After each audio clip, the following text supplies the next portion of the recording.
Sejam bem-vindas à nossa aula de evidências evolutivas. Mas afinal, o que são evidências evolutivas? As principais evidências evolutivas são os registros fósseis e as semelhanças anatômicas, fisiológicas, celulares e moleculares entre os seres vivos.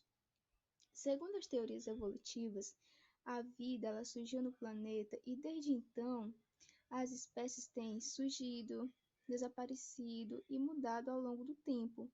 Diversas evidências elas vão sustentar esse fato. E vamos conhecer a partir desse momento algumas dessas evidências evolutivas. As evidências fósseis. O que são os fósseis?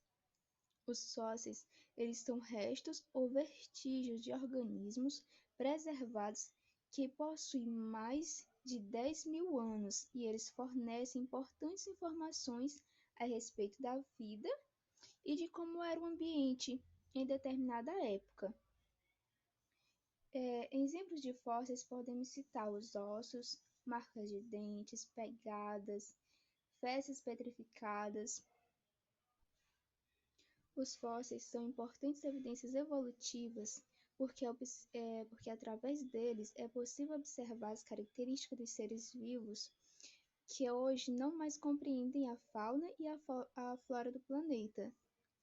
E também é possível analisar o conjunto de organismos, e analisando o conjunto de organismos fósseis, é possível ver que o planeta em que vivemos hoje é completamente do planeta de 65 milhões de anos atrás. Sendo assim, é possível comprovar que a vida surgiu e se modificou ao longo dos anos, ao longo do tempo. Vamos conhecer agora um pouco das evidências anatômicas e fisiológicas. Algumas espécies apresentam características anatômicas que muitas vezes se assemelham com aquelas presentes em indivíduos de outras espécies. Apesar de muitas vezes essas estruturas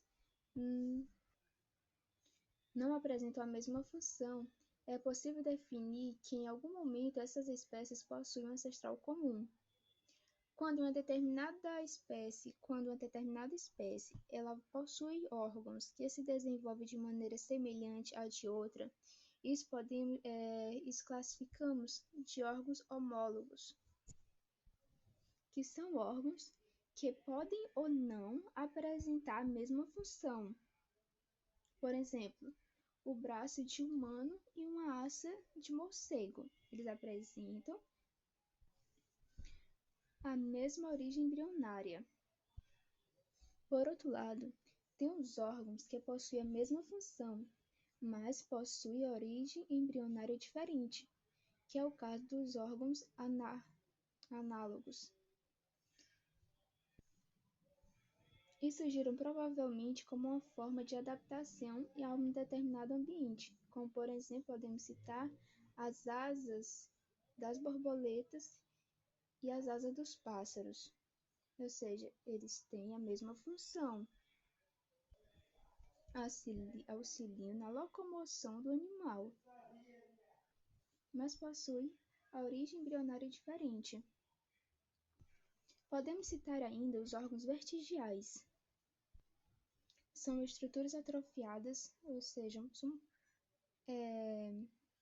por exemplo, no caso dos seres humanos, temos a apêndice, que ao longo da evolução, a sua função não é mais útil não tem mais utilização para o nosso organismo. Em algum momento, ao longo da evolução, esse órgão foi importante para os nossos ancestrais, mas hoje ele já não tem mais utilidade. A análise das células e a bioquímica dos organismos tem revelado que existe muita semelhança entre todos os seres vivos, e esse fato surge em algum ponto da história evolutiva, que tivemos um ancestral comum. Quando analisamos as células, é possível perceber que as espécies são bastante semelhantes entre si. A semelhança também é grande entre o código genético, uma vez que o DNA e o RNA possuem apenas 4 bases diferentes. E essas bases elas são responsáveis pelas características de todos os seres vivos existentes no planeta. Daí podemos concluir que a teoria da evolução é sustentada por diversos pilares, e cada dia é mais evidente que os seres vivos sofram mudanças através do tempo. Obrigada.